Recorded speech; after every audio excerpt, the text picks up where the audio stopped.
Can everyone hear? All right, well, welcome to the Lyme Art Association. I'm Lori Pavlos, I'm the Executive Director. I recognize many of you. So I just want to make a couple of quick announcements before I introduce Zufar. For the artists, most of our fall classes have started already, but we have a couple of spots still open in the upcoming Cityscape workshop with Peter Van Dyke, and also a great weekly class for all of you who have been doing that wonderful COVID-friendly activity of painting outdoors. Our elected artist, Harley Bartlett, and the board president, he'll be teaching how to put finishing touches on plein air pieces in the studio, and also working from sketches or that you've made outdoors, bring them in and making a new painting.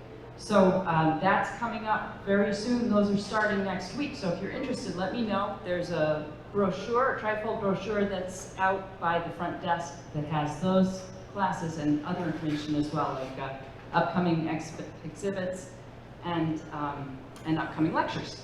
So if you haven't all had a chance to see the show, it's our elected artist show, these two galleries and the center gallery, and then Hello Yellow. Come back another time, we'd love to have you back. We're open from Wednesday through Sunday, 10 a.m. to 5 p.m., so we'd love to see you again. So most of you know that American Impressionism has deep roots in Old Lyme and in this organization, and I'm sure that you are as excited as I am to hear about parallel development of Impressionism in Russia. So we are so lucky to have, as a member and friend, Zufar Bikbov, who can talk about this subject from the unique perspective of a Russian native. Zufar studied painting and drawing since childhood, and though he was accepted into art school, he was also drawn to help people and chose to study medicine. After his residency, Zufar moved to the US and worked in the medical field. And he'll answer that question that I heard. I'm not sure about that. He continued to paint throughout this time, and he entered more and more prestigious shows and won awards. He began to realize that he could really make a career of his passion for painting, and also continue his desire to help people, because clearly he's an educator. So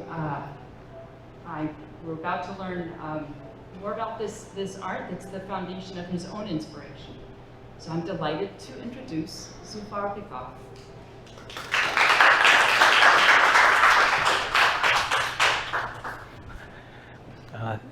Thank you for quite generous introduction.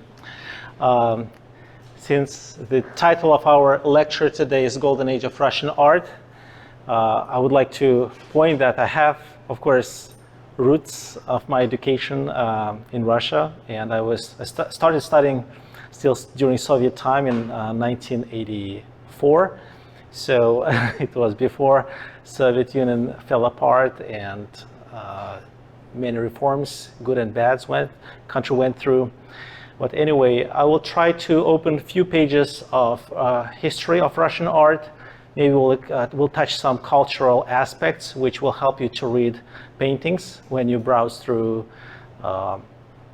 websites now or through books. If you are still you still do like hard copy books, and I brought a few of them. You see here, like instead of having paintings, because I don't have Russian masters paintings, unless you consider me Russian master. So we had a show of my works just a few months ago downstairs, and I'm very feeling honored that I can present this lecture to you. I'm very glad to see you all. Also, we have a few more books you would like to browse maybe after we talk, which are, I think, on the table at the foyer of the Lyme Art Association. Lyme Art Association, as we all know, has a lot of history. It starts from the time of the end of 19th century, and I'll be talking mainly about the second half of 19th century. So since we went through introduction, I still would like to show you one of paintings which I created here. It wasn't locally, it was in Maryland, but anyway, they have also Maritime Museum in Chesapeake Bay area. And if you want to contact me, if you have more questions, if you need some advice, what maybe books to buy. If you want to learn more about Russian art, I can browse for you. So you can go to my website to see my paintings. You can follow me on Instagram. And of course, you all will have a later recording of this session, as many other good sessions which happened before and will happen later. As I'll be generously suggested to post it on my Instagram TV channel as well. And of course, on YouTube, I have some lessons which were recorded, like webinars, not at the great quality, but the internet and electronics, software becomes so amazing. We're getting sharper and sharper images, like year by year. It's amazing. I have this project which I thought will be for art education. So I've been teaching workshops in Lime Academy. I've been suggested to teach here, and we're going to collaborate on that. And this lecture is probably the first step towards that. And also some gallery of Russian artists and my works. It's not many paintings there, but the part of the academy is already kind of starting working.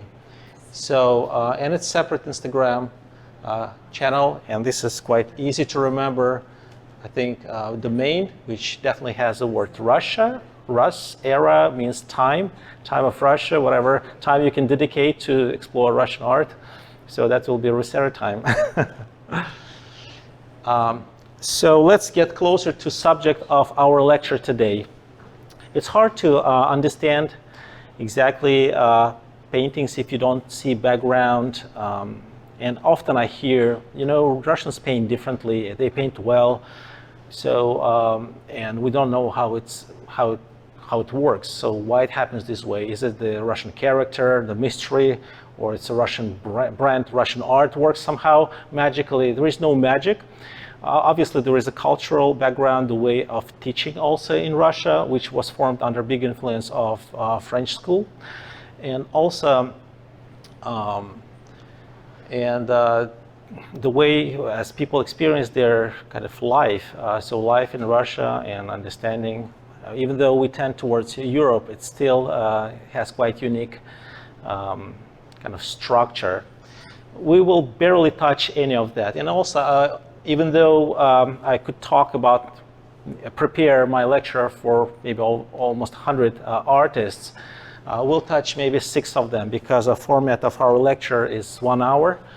And hopefully this will be just first lecture, and if good response from you happens on, like in guest book, on website, or just talking to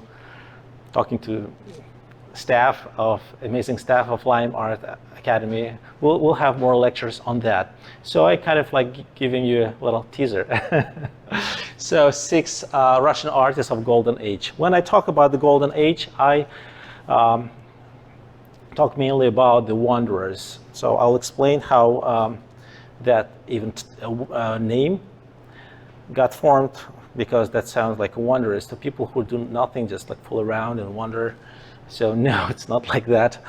So the first thing is about art education in Russia. You'll be amazed how long usually does it take, and all started than the folk art, when they had to do some decoration on the, I don't know, on pots, or maybe some kind of doing simple toys for kids, which was decorative art mainly, or maybe functional. The real thing as an art, as aesthetic purpose objects, happened, I think, starting beginning of 18th century. Peter the Great, who was very Europe-oriented Tsar of Russia, one of the Tsars who said that I'm emperor of Russia, the way as like French Empire, and then British Empire, and Spanish Crown Empire, and even United States. They considered them, the country considered at one point as empire. That is why we have a capital in hill in Washington D.C., which reminds Rome, the river, not Potomac, but the smaller one, also Tiber. So it's like in Rome. And the New York State is a imperial state. So many countries, when they're big enough and strong enough, consider themselves empire. So And Peter the Great had idea to bring not only technical things from Germany, but create a Russian Academy of Fine Arts. That he passed away from pneumonia. That was 18th century. That wasn't so uncommon thing. And then only his daughter, Elizabeth, she founded with scientist, very prominent scientist Lomonosov, and one of the wealthy people there, this academy. Of course, not exactly this building, it was built later. I will show you, and what's the academy? The word of academy is so flexible now. I have academy, anyone can have academy, so it could be martial arts academy. So what's its real function? It really works on several directions. One of them is, of course, educational facility, so like school. The second thing, it works as a museum, so it can teach, showing art and preserve the best examples, and of course best students can, of course, studying this academy, create also fame around it, and museum can acquire their works. Not exactly given, so they pay money, and it should be supported by someone. At that time, it was not government, it was supported mainly by a royal family and wealthy people.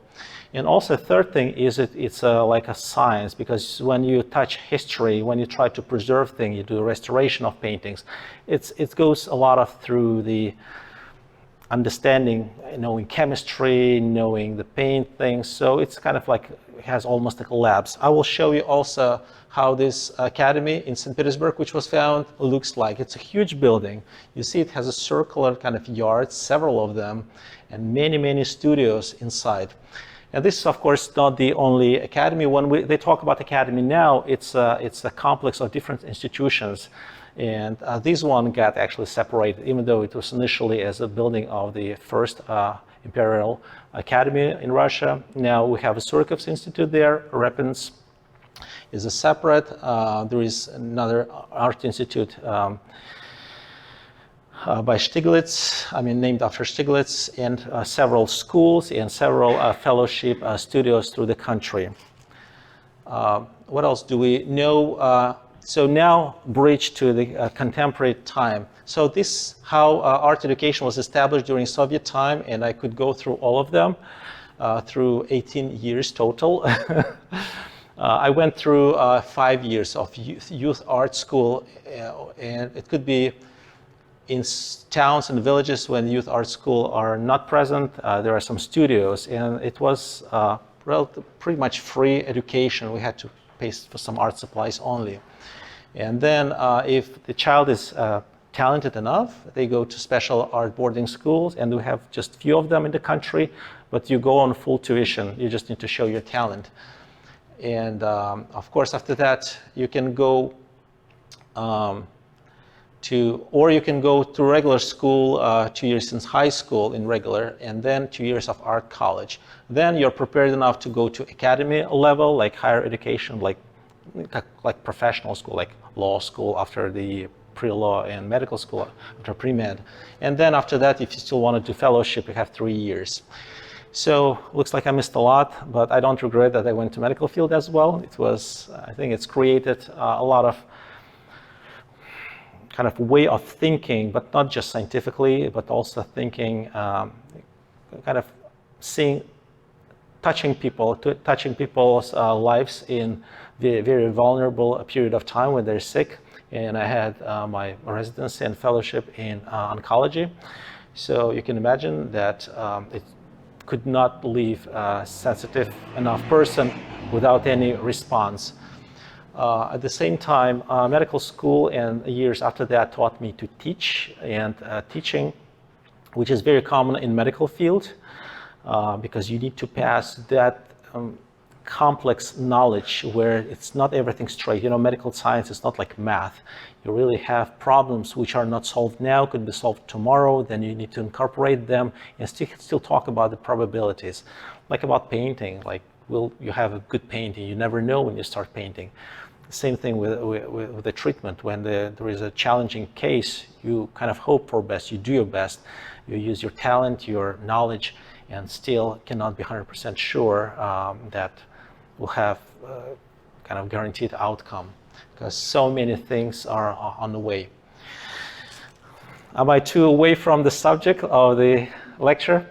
No? Are you? Is it interesting? I just would like to have some feedback, and then we'll see how all entire 19th century and 18th century actually what styles have been predominating. It has a lot of parallels with France because academy, the content, what to teach in art schools.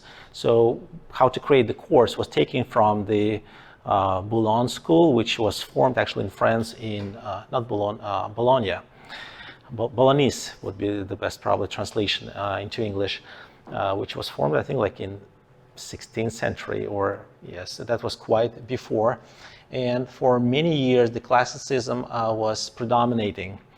And you know that later there was a thing which called romanticism, which is close enough, but like more turned towards emotions of people, because first and previous, and these paintings are painted by Russian artists, just like earlier, before, let's call, Golden Age happened, because that was a big boost.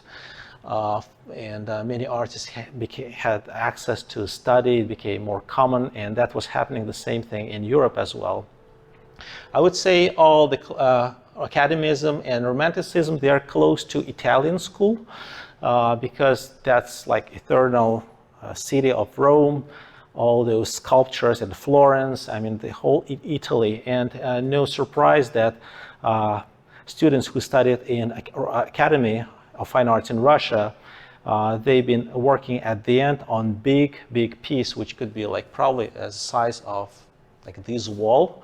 They've been working on it like for a few years, and then it was their like diploma. They had to defend. They showed hundreds of sketches, studies done for that. But the thing is that a subject of all those paintings were out of the modern life.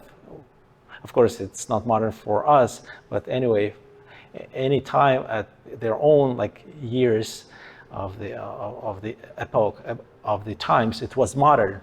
So so this is something which was happening 1,000 years before when the Karl Brulov was painting it, and then the previous it was or mythology, or it was kind of like a religious subject, or heroic from history.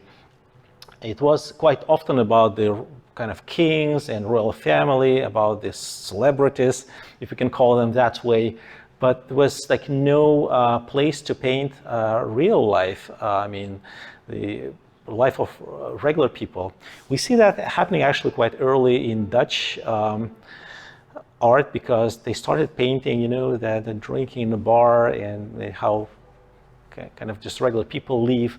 But it was very common, and I would say pretty much the same time, 1860s, 70s, there was happened kind of like rebellion. So we don't want to paint having, let's say, model and paint from that model God, and then to make it more beautiful, we want to paint real people and real life.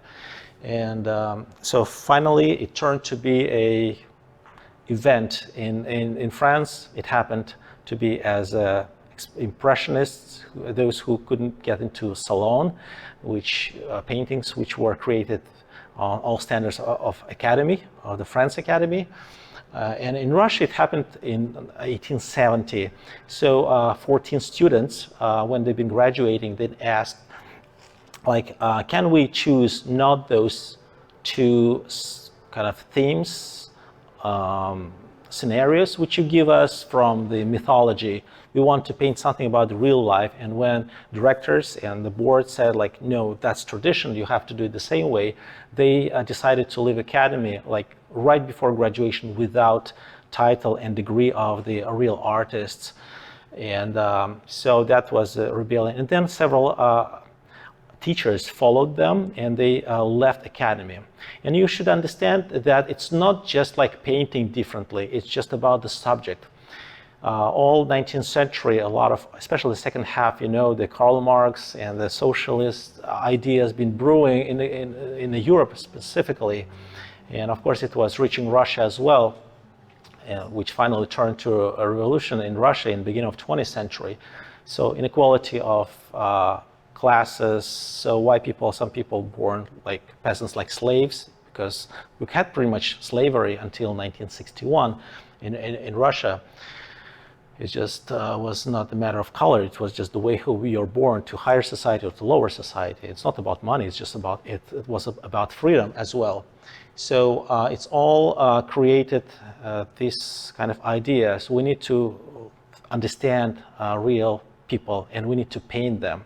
And also, I will tell later that many artists start considering themselves, they are like journalists. If there is a problem exists in a society, if they paint it, and then this painting could be shown, let's say in museum or to many people, then people talk more about that. And through this way, even several laws been passed because of artists pointed to a problem. One of the paintings, which is a classic example of that, I'm not going to touch today, but you should understand the scale of impact which artists had at that time. I wouldn't say every artist, but those who've been super talented and who had the soul and bravery to talk about that really could make some changes. So what we've got, so let's say this is scenery from the real life, the classicism and romanticism. There is not much of romantic, and it's not about the people, it's not about imperials, it's not about something from life like 2000. This is really a hard work of people working, and I don't know are the prisoners or not, but anyway, this is realism.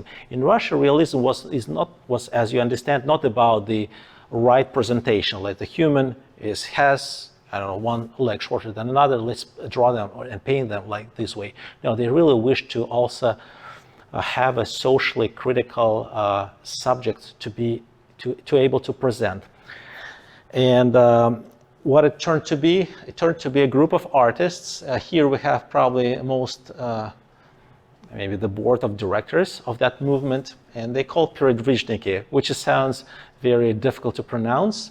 And they tried to translate as a wanderers, and I'm sure the Google Translate will give you wanderers. But the thing is, it's explained the Society of Traveling Exhibitions. So why traveling? Because as artists wish to show their sincere art to through the country, and at the same time being able to sell some art, so they could really not depend on those money which maybe that or kind of founders of the academy would be able to buy. So it was kind of like cooperative, like little companies. It was like art association, I would say, but it was became like almost like a national movement. Of course, with the centers in Moscow and St. Petersburg, mainly St. Petersburg. And of course, it's hard to recognize who are these people, but that guy with a beard, and he's pretty well known in the United States. His name is Ivan Shishkin. I'm not going to go through his paintings today, but anyway, he's right in the center, like in the back row. On the left side, we have Surikov, probably Repin is here. Repin is here, so Surikov is there. So a number of them you will hear again and again. I mean, those names.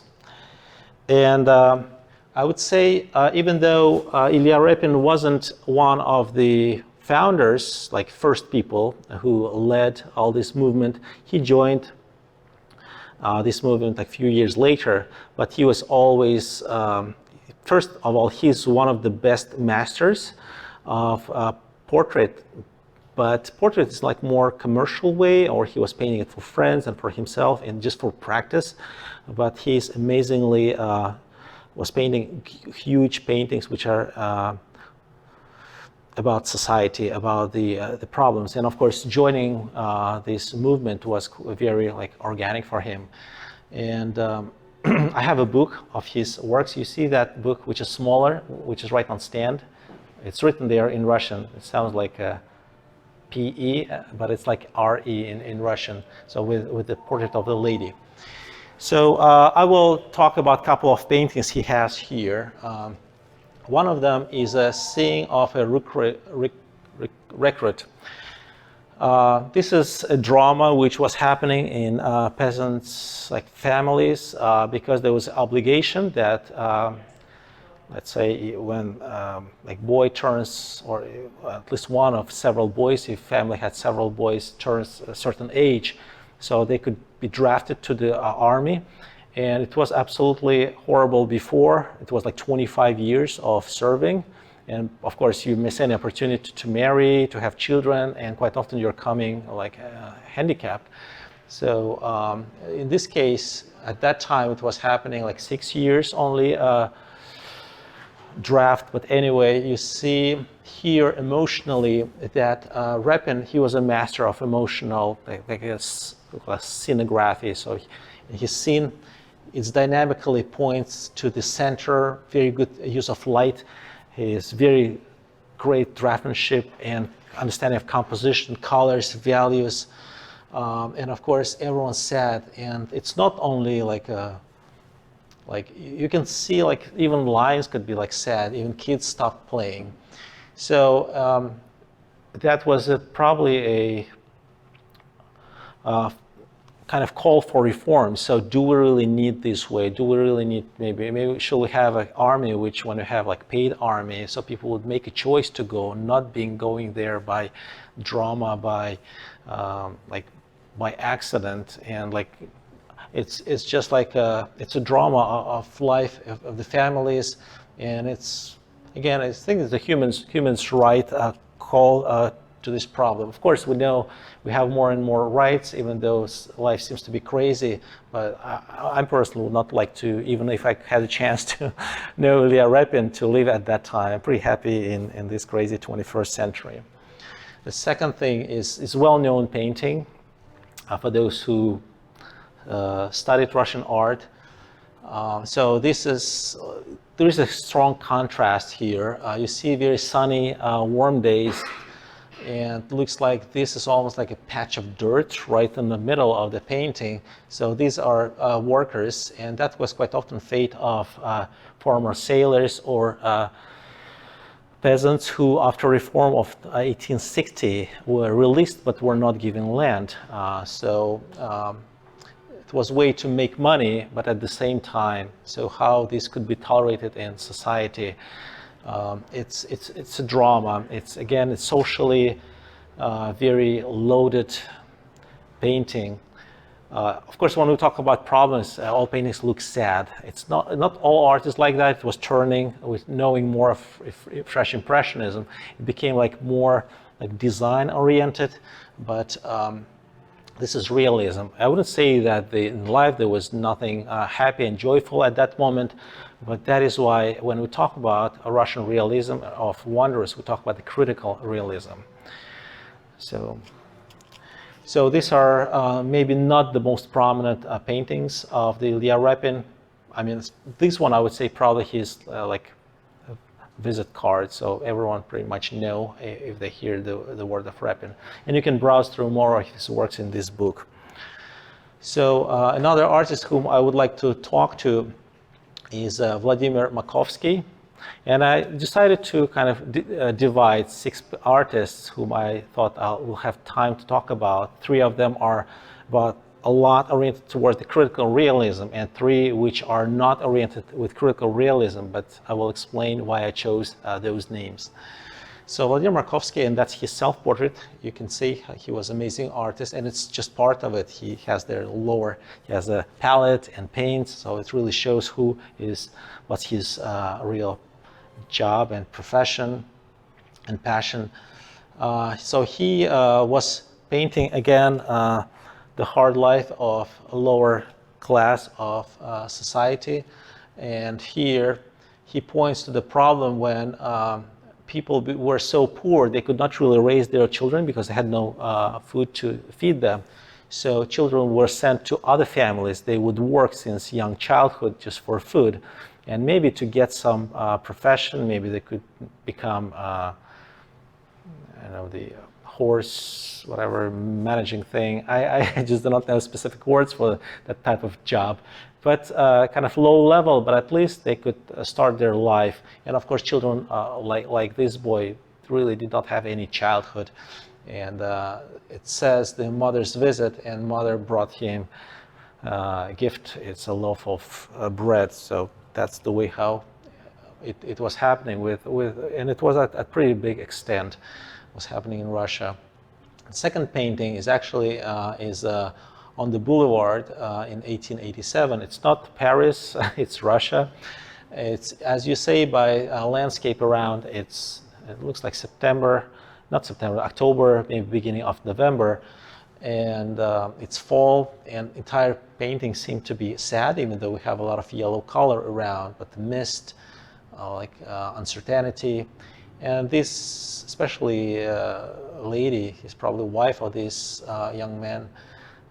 They are trying to earn maybe some money, or at least sit down to think what to do next, because the reforms of 1860, you can see here parallels also, kind of like what was happening in the United States at the same time in Russia. The slavery,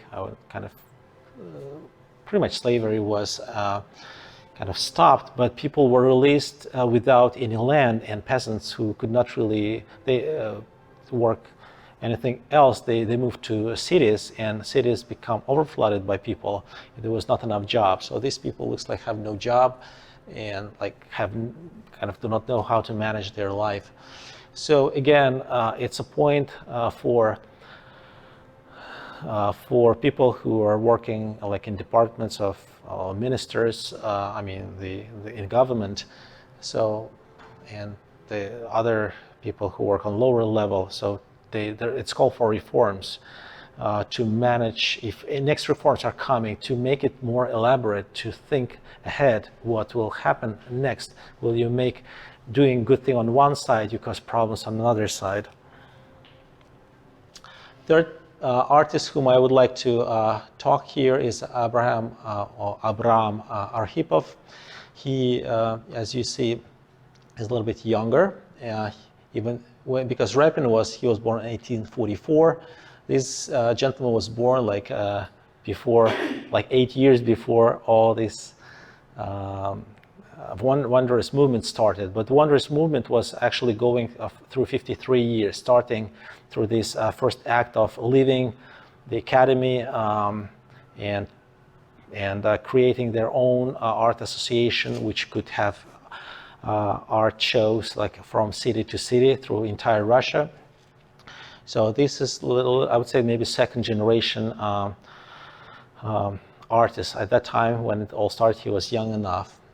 And you look at this self-portrait, you would say maybe he's not a very good artist, but I would say maybe this is just drawing, and there were no other portraits available, which would be self-portraits. I really love to present self-portraits, even though they're not always 100% correct, but from the critical realist, you could expect they should be correct enough, right? So what he was painting, you see here some parallels with a French style. At that time, when he probably was at his 20s, and many artists already started visiting Paris. Rome was not anymore center for the education, because again, if through the entire 19th century up to this event, art has been painting and had the free government supplied kind of travel for a couple of years to Italy. They could really go to museums, draw there. They've been provided, not maybe very well, but they've been provided with money to stay there, to eat. And of course, many people would be interested to go to Italy at that moment, because the style predominating was classicism and romanticism later. This looks like Impressionism, does it? And subject-wise, who doesn't know the laundresses of Degas or Monet? So they all painted. And you see here that even though this is a very dark room, and the pose of this lady, I would say by design, it looks like almost like modern, kind of like more triangles, curves, exist very nicely, dynamically kind of created. You see these two ladies and the expression on their face, there is very little light, but at the same time, it's like more optimistic. Because let's say those two young ladies which are in the back, you don't really see their faces because of kind of, there is some hope that they will maybe will be able to escape from this situation. And these ladies who are not old enough already look like quite elderly because of, you know, working in hot water was really like being there all day long was really making them, I don't know, by age of 40 look like they're twice older. At the same time, you see it's still done with a great approach of the understanding of classic art.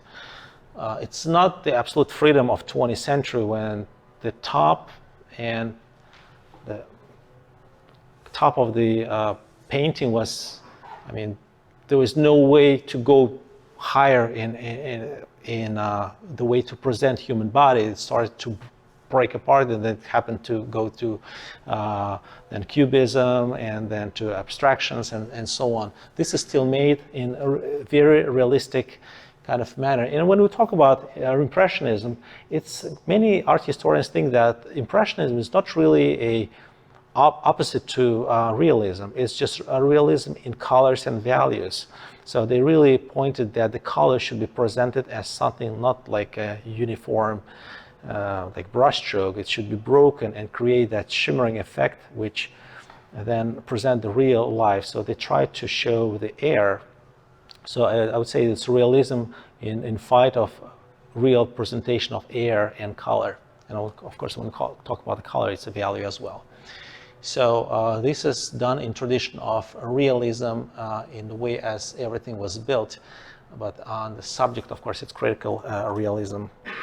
But by lightness, even though drama is shown, there is a kind of like more of the hope. It's, I would say, it's close to Impressionism. When you look at similar subjects of French Impressionism, you don't see much of a drama there. So it's, and you know, it's a cultural kind of print. So I would say Russian people are more pessimistic overall, and French are more optimistic. And by yes, and so maybe if you talk about me, you will feel it. But I'm trying to stay on positive side, and I try to touch. Start new career, so switching from medical field to art, you would say, I was brave enough, but that's the, I think our time also gives some better kind of more energy to think like I can if I do it with help of friends, art association, family, my other peer artists, knowing many artists here. So another painting which is like more positive, and many artists know I mean, who know the Archipov's paintings or like heard, if they see the peasant lady in red costume, it will be Archipov. He painted a lot of them, and this is not portrait. I wouldn't think that this portrait was ordered by this lady who would pay for that, but that was just talking about the positive thing of life. So it was realism, not just criticism, but on the way that we present, if there is something good in life, let's paint that too, but not just to embrace everything, to respond to everything, respond to problems, respond to joy, respond to philosophy. So they say that Russian art is specific, that it's response to pretty much everything. It was responding even like in 19th century. Is it true or not? I'm not art historian, but I have the same feeling. It's very vast. So, oh yes, I forgot to say that the Archipov, surprisingly, of many artists who have been wanderers, and of these 6 artists being from probably the most poor family, but his art is probably most joyful of all works which I'm showing today. So Alexis Amrasov, you see he's older. He was born in 1830s and died before 20th century came. But why I decided to include him? Of course, he first of all, because he was part of it. But second thing, he was, I would say, teacher of many of those well-known artists, wanderers. Let's say he was teacher of Repin, he was teacher of Polyanov, he was teacher, I'm not sure of Shishkin or not. So he and Levitan, so probably the most famous Russian artist, landscape artist, of all times. So Amrasov was his teacher, and he was teaching him extra. And talking about Levitan, he will be one of the next artists, which works I'm going to show soon, just in a few minutes. So he really has seen talent, and he, I think, even insisted that Levitan will be studying with him. So what Amrasov is known for, one of them is a painting which called "The Rooks Have Came Back." This is not winter, this is spring, and the spring in a countryside in Russia looks like this. You see you can see here very typical church, and which is church behind these trees. So the tower on the left where they have bells, and on the left side is the main sanctuary. And then everything is kind of gray and blue, seems to be cold, but at the same time, I've been in Russia, even though it was 20th century, it feels on countryside, it's very kind of light painting. It feels like after winter you have spring coming. It's not full blowing spring, but already snow is running, birds coming, you hear birds chirping. Looks like here we have birds chirping all year round, but in Russia it's very quiet when after many birds leave and go to the south, and nothing is coming from the north. And very few birds are staying over the winter through like middle part of Russia. And it's not academism, it's not romanticism. There is nothing romantic. It's just provoke emotions of regular people who can observe it, like maybe every day, and of course it was very close to artists who've been looking for motifs on countryside, and they've been seeing that. Through the life, he had many repeats of these paintings. He never became wealthy, even though he was a very good teacher, and many artists and masters of that time been very grateful for his teaching. He basically turned that Russian landscape doesn't have to be epic. We don't need to paint just Italy, even though for Italians, Italy is their motherland, but let's paint something which is right next to us. If we go on plein air, let's paint plein air. And if the nature is this gray and kind of on cooler side, try to find some true presentation of it. And it's very poetic, at least in Russian eyes, it provokes a lot of positive emotions. Another painting, which was very predominant, I would say, it's the painting, even though it was done in 1881, he was kind of working the same style. It's not his best painting, but again, for Russia, which by the beginning of 20th century had like over 90%, I think almost 90% of population was peasants. For them, bread and field of rye it's a kind of hope for a better year. It was the main food to survive through winter. So it looks like there is a very good harvest and maybe some thunderstorm coming, but that's the real nature. Before Amrasov, people were not painting. They've been painting like more kind of like a royal, maybe gardens, been going to Italy and painting that kind of sceneries. He painted, so Amrasov started painting the dirty road, which exactly like in many kind of scenes in Russia you can see, and looks like a thunderstorm just passed because all grass and the road is wet. So it's just like very sincere painting. And he was painting mainly landscapes. He wasn't a master of human figure like Repin or Surikov but anyway, he was able to deliver this way of transferring your emotions to canvas to his teacher, through his students. This gentleman is very well known, Isaac Levitan. He was born to a very poor family. in territory, was part of Russia at that time. Now it's part of Lithuania, and he lived pretty short life. He had a heart disease and died from that. He knew very well Anton Chekhov, if you studied Russian literature, so everyone knows Leo Tolstoy because he wrote probably the biggest book, War and Peace, and a lot of jokes about that.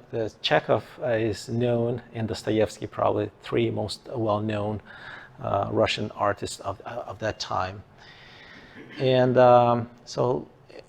he had very interesting drama through his life, even though many of his correspondence did not survive, because when Levitan died, he asked his brother to burn all his archives. But anyway, since he knew so many people around, and Anton Chekhov and his wife, and so a lot of memories, like in letters, anyway, survived. So what we know Levitan's for? So of course we know by this painting because I had it on poster, and then we had it, of course, as a poster for this lecture. And what's special about this painting?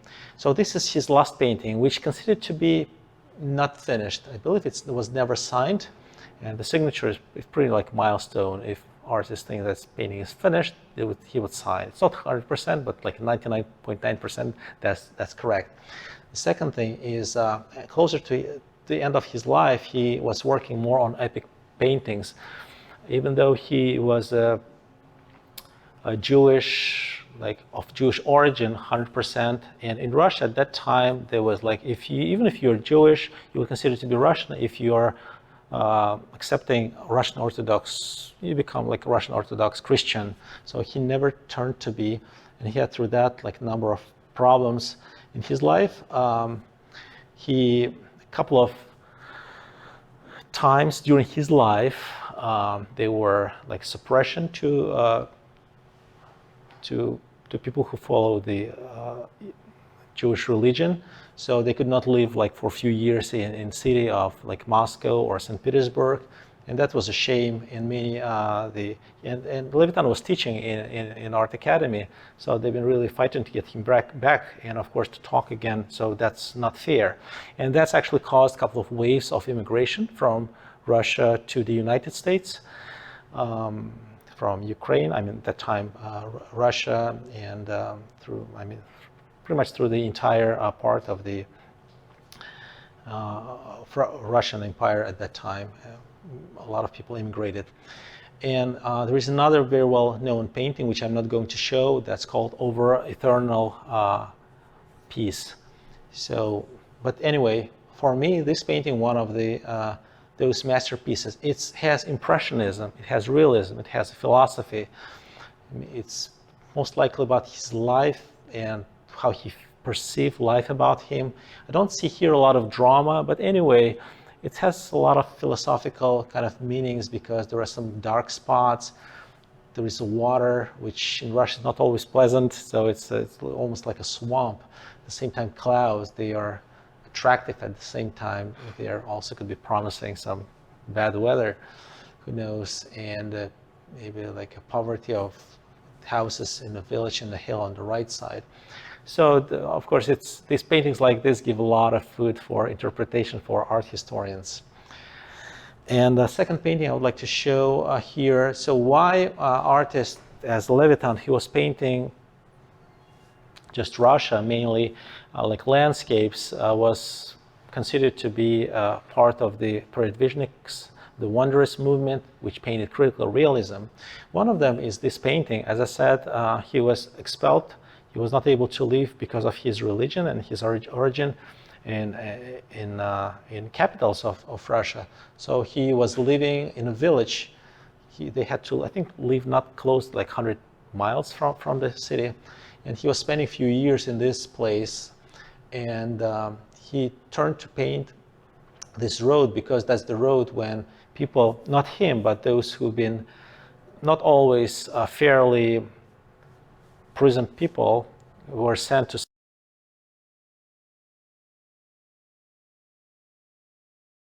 now the training in Russia when you enter and study in those classical schools, it's usually like 30 by 45 inches easily could be done on air. But usually, yes, I would say 20 to 30, 15 by 20 paintings, usually a couple of them a day, or of course 2 sessions, 3 sessions. Yes, after 18 years of studying, I guess it becomes like, after going through thousands of paintings, it's like, you can do that on autopilot. So your work goes on autopilot and you are like meditating, you are watching what you're doing and you really can control what you do. That's what happens at that level of painting. So Levitan was painting a lot, and that's usually like in 2 months. That was average plein air session, going somewhere far from home, from studio, 50, 60 paintings. That was his average amount. It looks like painting a day. Yes. More questions? Yes. Okay, yes. Eileen, yes. Just a question about today's Russian art. I don't see a lot of contemporary except on Instagram. I see some people, but what's being shown, and are there galleries that are showing contemporary work? Because you've got the Academy work, but there's also very contemporary abstract work. No? So what's happening today? Right now, it's very diverse. A lot of artists working at different level of education, with a different, of course, schools. So some of them train classically and they follow, some of them finish classical approach school and become like impressionists, and I would say not the best way, just to paint fast, quick and sell. You know, now financial pressure is a big, I mean, it always was a problem. So, but right now, everyone wants to become a big brand and sell more, because so much interesting thing can be purchased by money. I would say now it's very hard to see and understand where the Russian art. But when people say about Russian art as a brand, especially about painting, that usually refers to a school which was founded in the end of 19th century. And then I would say there was a kind of like a little renaissance after Stalin died. During the Stalin time, there was still good preparation. Even there was a special order. Of course, Second World War is going through the country, like covering like biggest part of it, where the most population was living. So students of art schools and art colleges and even artists, they were not drafted to war, even though almost other people would, like, even if you work in a factory, you have to go. If you're artists, they would send to like far part of Russia. They could work or continue study. That was amazing, interesting. So you would think that tyranny as Stalin was, you would not expect a law like this, but they passed it. They understood that they need to preserve teachers and future artists. Same thing happened with the theaters. So the people who work in theater, or of course it was related to propaganda as well, but they knew that the war at one point will be over, and if we don't lose, we'll need a lot of people who would help to restore. That's the way how the social realism, as they call it. It's not really exactly social or socialistic realism. That was like a more positive way of like what the paintings were like a few steps before. So this is how we are living now, with hope how we'll live like 10 years from now. It was a little bit like futurism, I would say. So does the state support artists? I heard many things about China, that the government or state supports. Education is supported. You can have studios which are government subsidized, and you don't have to do anything special. You just need to paint a lot. You need to, of course, have highly respected art. So you go to art shows, you show your art, and you know there are commissions. I mean, the board. I would say it's like the world of this type of art, which I showed today, which is kind of classic Russian art. And and another school which is alternative. It could be anything. So that realism, which I showed today, it's still supported by government. Not a lot, but if you're very talented, you'll get a studio pretty much for free. That's possible. Maybe not much of art supplies, but it's still easier. For some artists who need support, that's available. And art education is still free. If you are talented, you go through all art schools for free. It's at less extent right now because art academies, they cannot support themselves or Arts Institute on money which government gives them. They still need to earn money. They get a lot of students, and a lot of students are coming actually from China to study in Russia. Yes. So, in terms of the actual painting, I mean, my impression of Russian Impressionism compared to like the Western stuff, and actually, even if I look at your first paintings that I ever saw of yours in East Hartford and what you're doing today, the Russian stuff seems to be, the stroke work is tighter and the color saturation is a lot more intense. I don't know if that's generally true, or maybe that's just the stuff that I see.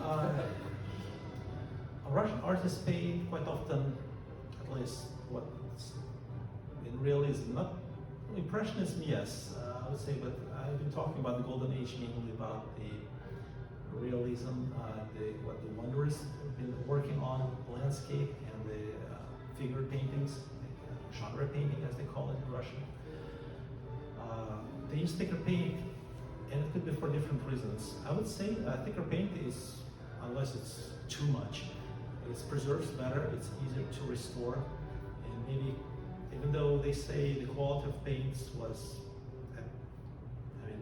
always good in 20th century as well, but the pigment load, and it was like more affordable.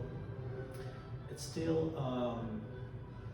every paint over time shrinks because it's a polymer and pigment. In polymer, it's oxidized, it turns darker, and also it doesn't evaporate, but it kind of becomes more and more compact. If you paint with very thin layers, you may start seeing more changes of your painting. If you paint with thicker brush strokes and you apply colors properly, they will stay fresh for like much longer time. Again, academies, it's not just like a educational thing, it's a scientific, so they have like not only art history department, but also kind of chemical department, so they work in collaborating with collaboration factories which produce art supplies. At least it used to be like that. So thicker paint application, and I'm actually moving back to it. So I was taught one way, then I was painting thinner. I found that for my paintings to survive longer, I need to have a thicker paint application. And of course, as anything in art it's something which is not production. You kind of created one kind of form, and you do copies. You experiment, and you want to get better and better and better, whatever better it means for you. Yes. I hope I answered the question. More questions? Yes. So looking at Sarov and Rabin and Levitan's paintings, it seems to me that like the quality of light is different. So I wonder if it's just a technical effect, or really like you find a difference in the light, of that region and here. Yes, I would say compared. So this area it's a South Russia. So most St. Petersburg specifically and Moscow much northern here, and it has many more cloudy days. And maybe the brightest colors you can see is some maybe like colors in fall. So when you have yellow, we don't have many maples there, but that when you have a gray, cloudy skies and yellow leaves, that creates that harmony. I would say it's less light there. It's darker, and even if you compare like artists of the same time, let's say who painted 60 years ago, and that's let's say a school from St. Petersburg, and they live in St. Petersburg, and and they work in St. Petersburg area, and those who live in Moscow colors are brighter. It's not just because of in St. Petersburg everyone likes gray, it's just the light is like that. And then if you go to area to south of Russia, now Crimea, so back part of Russia, so they paint brighter, and colors for those who paint in New England versus those who paint in California, it's also because of light, it's different. Not because of people, they are different, it's just because of, perceive brighter colors.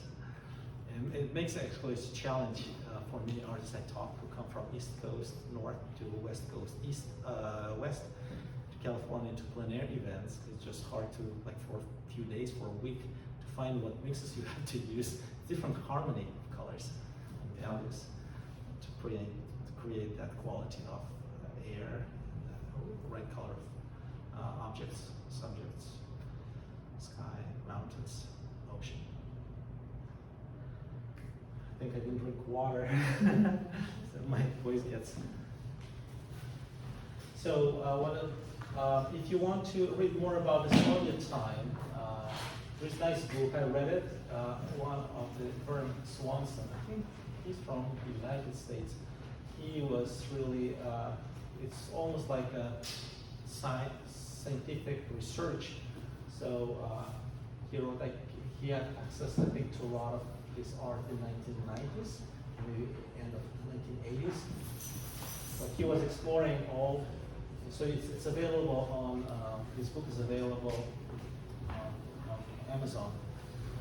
Second thing, so this is on Instagram channel, Sarah Art. Of course, you will get probably video at your connection with Weimar Association. But if you come and follow this channel, we'll have a video like under this IGTV. Of course, it will be as a post, and then you'll be able to watch today's lecture if everything will be okay with recording and sound. And this is probably my most recent painting. That's very local from Madison. So even like in dark, and this is just part of it. It was a bigger. I hope my paintings also tell you that I'm a Russian artist, at least partially, because 2/3 of my life I lived in Russia, and 1/3 of my life in the United States. I got impact from both schools, and I think I found the way how I like to paint. Now I would like to go deeper. Maybe I'll go to social realism now. We'll go to Maine and paint fisher people, fishers, their life, harder or whatever with their holidays. But anyway, I think even though I spent a lot of time in medical school and studying medical books, that imprint in my soul, which I received as a child going to art school, impacted the way how I feel, and of course, how I paint, and of course how I feel the world around us. This small painting, 9 by 12. No more questions? More questions. Let's go from the left to the right. Sorry. Yes. When you were studying in Russia, did you do, was it a classical education in the sense of drawing casts and Yes. life drawing? Yes. That sounds like should be very like beginning, but it's not, because it's really a pretty big foundation. Without going to this first 5 years, it's very hard to go to next levels. Even though they say, maybe if you're very talented, you can like just draw at home and then go to college like right away. Yes, we've been working from still lifes, plein air, painting, drawing, painting watercolor, gouache, and then oil. So I was lucky to have plein air part of my curriculum in art school. So since the year of 11, and 12, and 13, then after 14, I turned 14, I finished. I didn't go to that special school for gifted children, but I was suggested a spot there for boarding. It just was quite far. We live in big city, but only Moscow and St. Petersburg have those schools, a few schools. So it's about 500 miles away. Like if you live here and your child, like in Washington D.C. at the age of 14, I mean, it could be okay, but it wasn't okay for my family. Yeah, so we had the art education class called casts, the life figures, from imagination, from observation, like outside, everything. And that was from age of 9 till age of 14. So it looks like some drama is happening in the background. More questions? I think I've seen more questions. Yes. I'll have two. I'm sorry. Yes. Listening? So I was just struck by your analogy between painting and medicine. And I just wondered if you could talk a little bit more about that, how, you know, the same tools and the outcome is uncertain. No, I think I would be a different person if I was just an artist without medical field, or if I just went to medical field without going to art school and then considering it as my current career. I think it's balanced. So creativity versus following scientific approach, and on top of that, psychology, which impacts both. Of course, the psychological attachment or understanding of the patient is very important in treatment. And unfortunately, modern medicine, like getting more and more oriented to computers, to charting, and better documentation, which is very important, but less and less time spent, like between doctor and the patient. But nurses try to take over and patch that gap. In art, I mean, in medical field, I learned communication to people. In art, of course, it's a lot of things like you can just paint in your studio, because many artists, not all of them, but many of artists introverts, so they like to explore things on their own and don't like to be bothered. I'm not saying about everybody, but many, at least in Russia. And I would like to be that way as well, because in medical field I had to push myself at times and go, you know, this is a difficult patient, but I have to, or this patient has very poor prognosis. It's very hard to deliver a diagnosis or even discuss a plan of treatment, because we still can do something, but it will be very difficult to accept. So you need to get ready. So altogether it was working. I think for me it became the circle, which kind of turned to be, like if I was an artist, that would be a circle like this. If I was a physician, for me, probably be like a square, maybe like an ellipse.